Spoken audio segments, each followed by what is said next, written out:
News Inside Out. All right, welcome to the SML News Yugi channel. My name is Simon Muyanga Lutaya. Most preferably, Sir Simon is my very good name. I keep answering questions every time. Who knighted you? Who knights people? He or she who knights people knighted me, and I'm a sir proudly. So, welcome to the SML News Yugi, to a wonderful conversation this evening with a veteran journalist. I am still debating. Veteran journalist, active journalist, senior journalist, Timothy Kalyegira. Have a wonderful view, a wonderful time with the Timothy, because Tim is well informed, well researched, and bold. The man we have looked up to for so much of the years we have spent in this field. I'll be welcoming Tim in a second. Welcome, my brother Timothy Kalyegira. How have you been lately? I've been, I guess, fair. The truth is, I should say, I've been frustrated, but just to pretend to be corporate and positive, let me say I've been fair. Frustrated? By the state of Uganda, the state of the nation, as most people are, but that's a normal thing. The constant, endless frustration with the Republic of Uganda, as it currently is what's been frustrating me. But, well, I think that's what... Even when we posted very progressive economic growth figures, you remain frustrated with our country, Timothy? Well, those very figures, yes, but until the same people who recently posted us a confused census results, and if you can mess up the census figures, we wonder what else do you either falsify or mess up. So we are now skeptical about everything figures, both from the general election to economic growth figures to the population figure itself. So. But what went wrong with the population figures, really? What went wrong? What went wrong? The Uganda I've just begun by saying frustrates me. This very strange country, this complete disorganization of a country of people who otherwise seem to have it all: academic experience, international travel, many of those in the exposure, expertise, well-paid jobs, better than the average. All these agencies and authorities paid much higher than the average civil service. So on all counts, and then you can't say we live in it's like in a South Sudan, Central African Republic state of political insecurity, where every 6 months or 2 years there's a military coup and you can say there's not security. No, it's 38 continuous years of relative peace, at least where most of the country's economy is. Buganda and Busoga, the base of the economy. So all those factors put together, it's just confounding how we can be so completely disorganized. Because I've actually been asking myself, what is it that Chris Mukiza did not get? He asked for the budget, and the budget was funded fully like he requested for it. He asked for the technology was provided. He wanted the human resource was available. He asked for the political goodwill, and I can tell you for the first time I saw sufficient of it. There was enough goodwill in the public to be counted, enough goodwill in the politicians to have the population counted.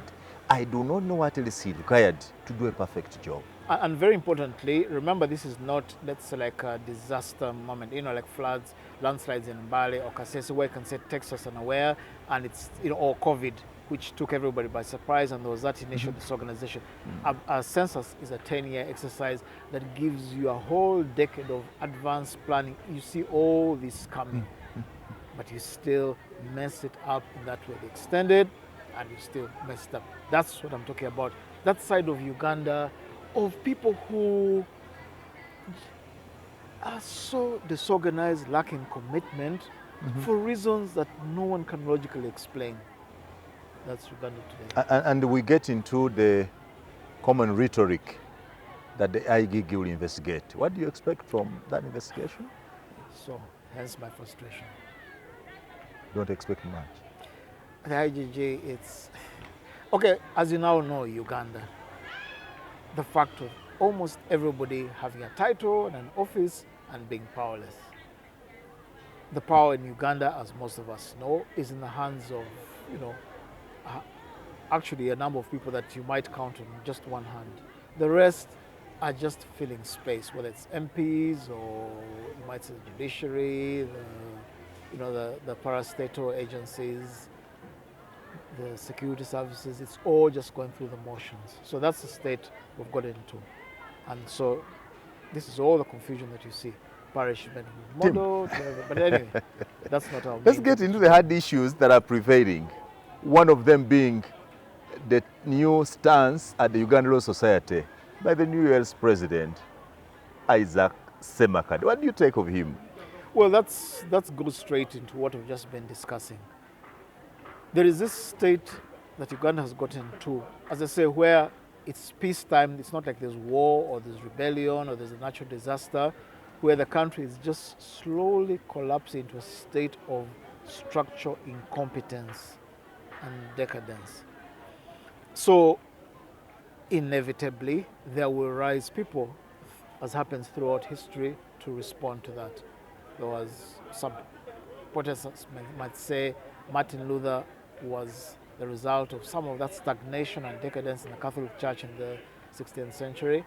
And more recently in Uganda, you can say all this led to that wave we first saw, I guess you could say, with Ssemakadde in the late 1990s in his bid for the Kampala mayor race.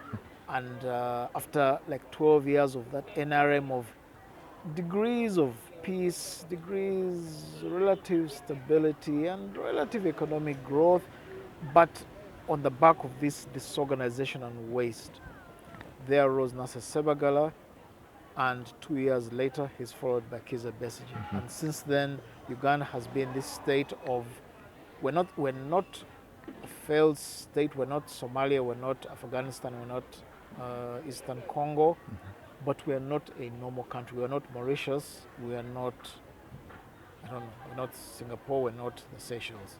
So in that halfway stage where things sort of go on, but in complete confusion and waste. And also remember that about 80% of Uganda's economy, I'm just estimating, if you combine what you call Kampala, Entebbe, Greater Kampala up to Mukono, and you add Jinja, the industrial hub, and the sugar plantations of Kakira and the Gazi. So this stretch between Kakira, the sugar estate, and some of the Kaliro sugar plantations now, and up to Entebbe airport, that radius is where, I guess you can say confidently, at least more than 80% of Uganda's Economy runs here.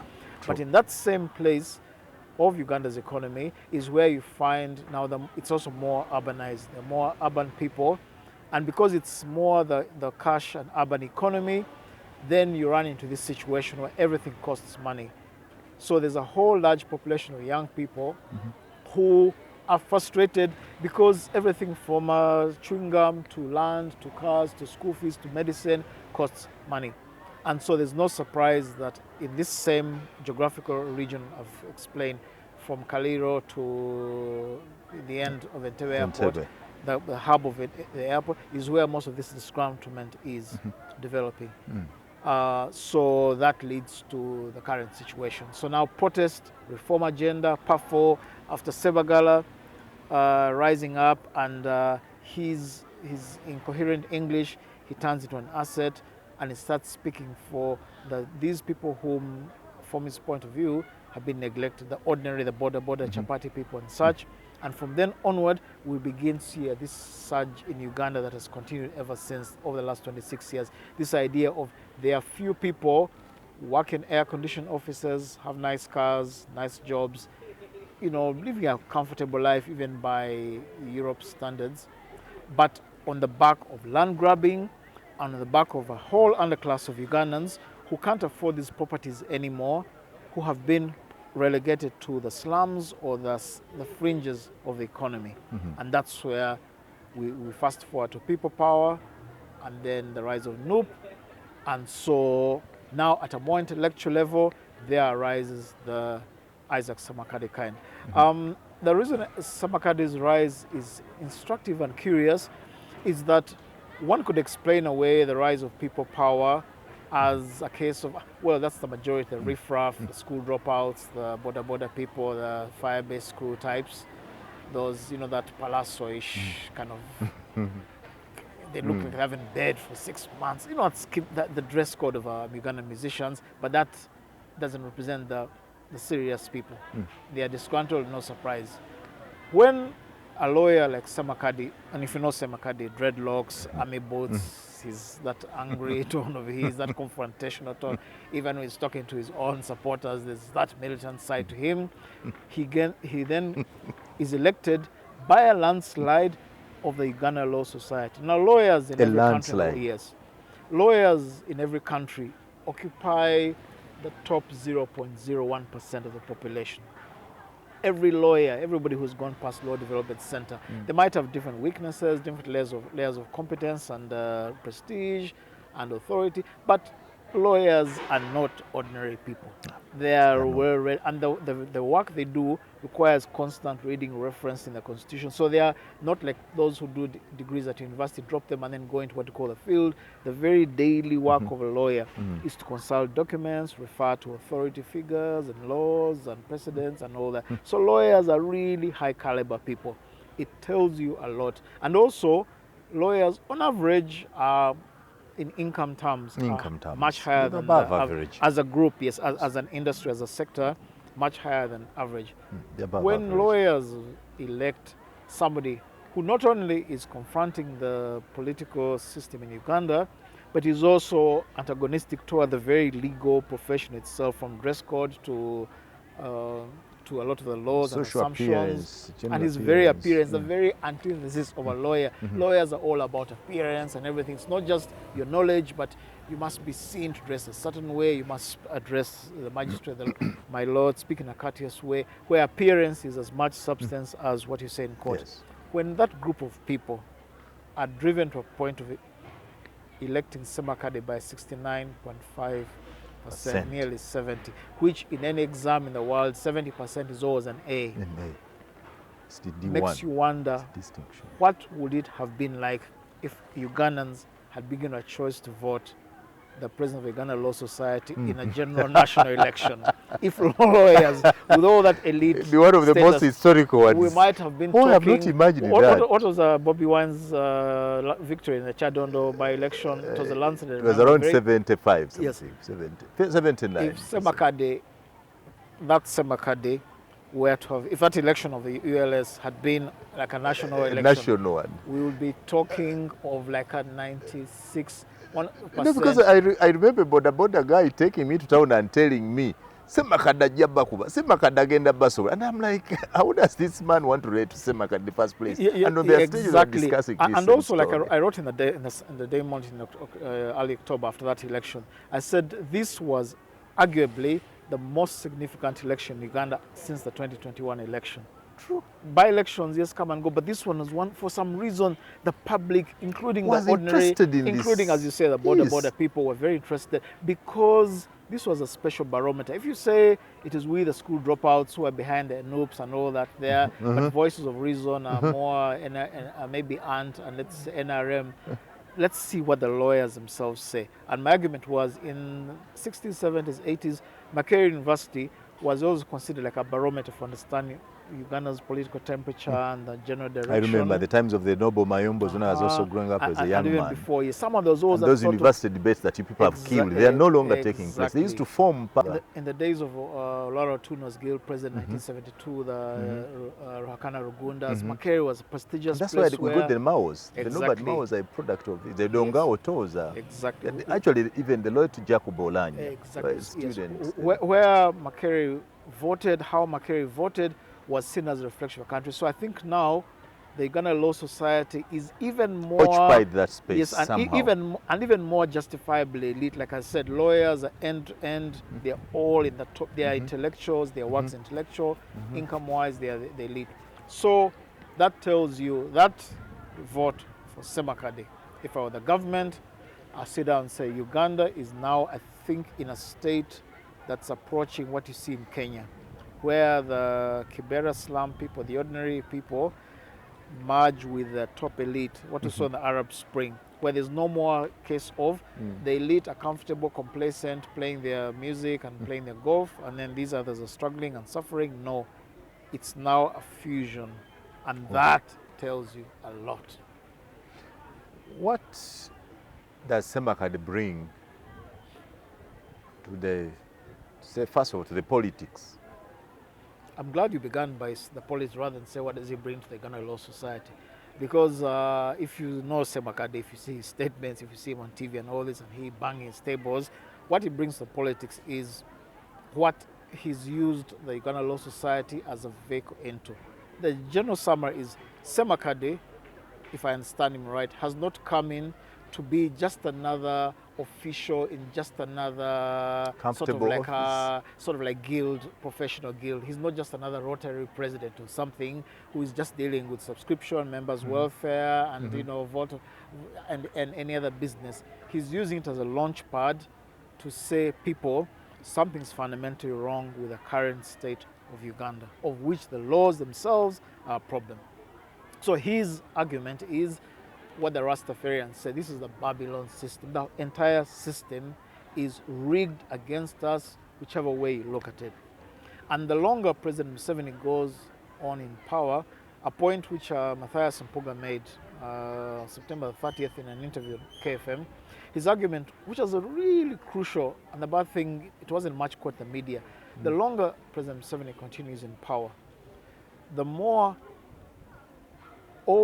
every single official of any note in the country will have been appointed by him, from DPCs to in the army, judges, to people in Bank of Uganda, wherever you go. Everybody who holds a public office is now almost directly appointed by the president, or as we saw the cases, as we shall see, sacked by him. So that time comes when even if he leaves power, let's say by the end of this year or next month, November, the trouble is that he'll have created a whole system that is so entrenched that basically it's impossible for anybody from any other party to work in.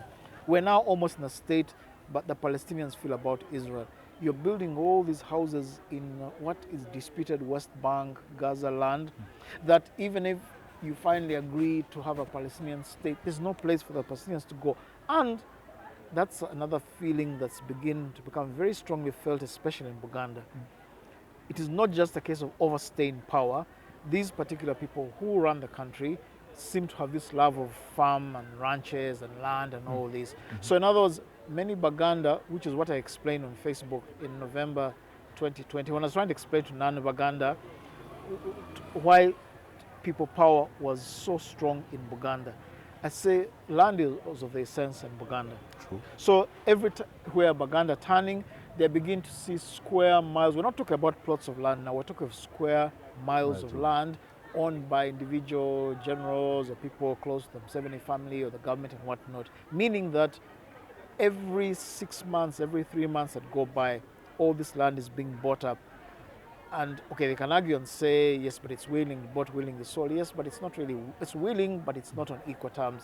If I'm desperate, I can't pay school fees, have no food and all this, of course I'll sell my land willingly in a legal sense, but emotionally, that wasn't my first choice. So now time will come when Baganda simply have no more land left, and it is spreading to northern Uganda, and it will come to so that is the fundamental crisis that I think non-Baganda who don't see the sentiment of Noob don't appreciate. The very ground on which we live, where we had hoped to maybe have businesses or farms or want to expand the Chivogas or Nakasekes and all this, is now off limits. It's squared off. We're now just settlers in our own land. That, for a culture whose head is Sabataka, it's not just culture in a sense of, tradition and all this, but the very land is tied to the culture and the identity of Uganda. That's a powerful thing. So that explains Ssemakadde. Don't you think, or do you buy into the idea that Isaac has started on a wrong note by his antagonism with the Attorney General, the way he's now into trouble with Shiriowa Chiwanuka? Is he not starting on a wrong note? But he's starting, from his point of view, he's starting on exactly the right note he had been promising to start on. He's not, okay, now this is where you're going to see the split between conventional lawyers and conventional, what you'd call moderate voices of reason, and the radicals. The people did not vote against him. If you see many of them, even on social media, many of them tend to be conservative. They are fairly well-to-do lawyers. They're more established names. They come from established schools. And the argument is, okay, you want to change it, yes, but still work within the established norms and traditions and all this. And you need to go through systems and laws and structures and all this. You can't just wake up and issue a decree and fire the Attorney General and the Solicitor General. That's the general thinking. If you're going to present Legal Law Society, Ssemakadde's point is, you people are missing the whole point. Like I told you earlier, the very system you're talking about itself needs to be overturned over. That's where the banging of tables comes in. And the reason for this isn't just I'm being dramatic. It's just this. No, what I'm trying to say is this. Every single time we go for an election, you know the results.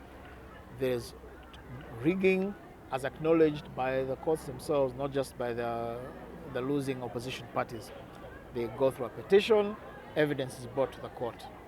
The judges check the evidence, and then they just issue a polite statement saying, fine, we have noted the inconsistencies, irregularities, but that's not enough to overturn the results. As if they are telling you to go and do more so you can create a substantial yes, so effect. What is substantial?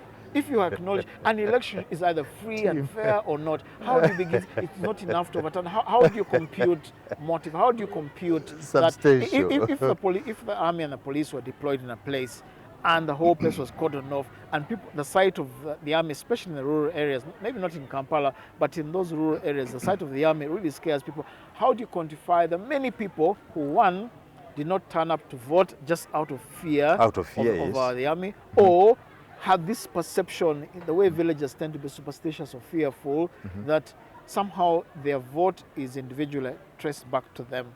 And if they're seen to have voted an opposition candidate, next they're going to be picked up and taken by a drone to detention. Or two, what about the places where historically in the early 2000s, FDC sometimes failed to field a full range of candidates, just failing to fill some places. How can we quantify the number of people who are FDC supporters and loyalists who could have come out and, stood as members of parliament, but seeing all this violence against Besigye and say, if that's Museveni's former personal doctor, and that's the way he's treated that way, what chance do I have to survive? So how do you quantify the many people who did not take part, or the many other voice of reason among lawyers, bankers, accountants, notarians, who could take part in these elections, but who feel that violence, my father disappeared in the meantime, I can't have another trauma like that in the family, I do that. So that's what the courts have come down to. But as I said at the beginning, all these judges are essentially appointed by the president. The entire system now, from the electoral commission to judiciary, appointed by him. You know that in our culture, and also just now thinking, apart from the fear, which person is going to go against his appointing authority? So now the argument of the Ssemakadde types is that whichever way you look at this system, there is simply no chance of anybody who is not part of that system to get a way through. So this argument of people who say you should go through the system of the constitution, but the same constitution had term limits and presidential limits, and they were all lifted. It's no longer a constitution in the sense as it was in 95. In fact, now the attempt of the 95 constitution to impose limits on the presidential power have been overtaken. The president in power right now, Museveni, has so much more power than even before the 95 constitution. So would look at Isaac as an announce of doom. It's like that Megatron. But exactly. Okay, Isaac might say, if you know him, crazy-ish, wild. He's almost like an intellectual version of a typical noob, ghetto youth sort of person. But the key thing is, okay, that might be him. But how come these learned, calm, measured, educated, middle-class people voted for him, not in a split vote, not in a 49-51, in a landslide? That tells you everything. Even lawyers themselves have had enough of this experience. You've heard the stories of briberies at courts, the politics of bail and all these. You have seen with your own eyes, captured by the media, Kizza Besigye in November 2005, granted bail by the High Court, rearrested in broad daylight at the High Court premises. You have seen these new people arrested over coercive murder, rearrested. We see all this in broad daylight. Wonderful. So tell me what laws, what legal recourse is there? So in other words, the Ssemakadde world, before that, the Nup world, is this whole system itself It needs to be overthrown. The system, it's just like apartheid. Yes, you can argue and say the law says, but that law, the very structure of the apartheid state, excludes the black majority. So you can't refer to a law in a system whose very structural nature is that exclusion and all this. So his view is, when I fire the Attorney General, Solicitor General, one, in theory, I'm trying to shield the Uganda Law Society from political state influence. But two, knowing Ssemakadde, I think he's also doing a tactical move. His typical, if you know him, the bang of tables, his calculation must have been, I'm going to announce I've sacked these people. Of course, he knows very well that won't stand. It's going to be challenged in court, but that's exactly what he's looking for. What he's looking for. Go to court. The controversy it brings. Controversy it brings, go to court. Create us an opportunity to look at the law. So that you remember the this. 1996, Sejusa's court hearings of when he wanted to leave the army? Yes. That's what Ssemakadde is looking for.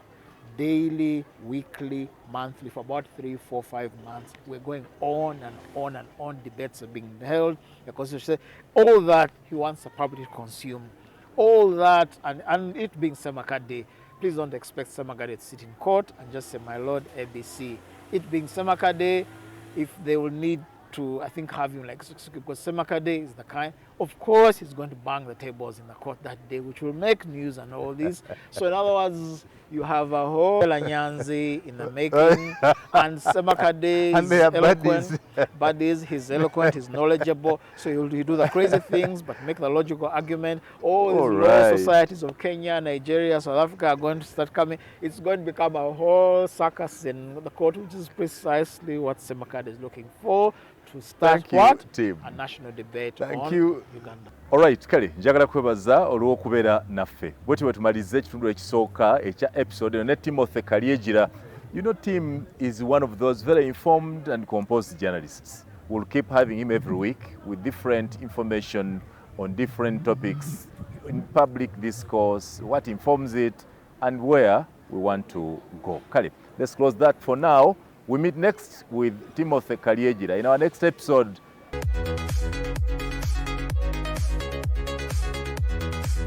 This is Inside Out.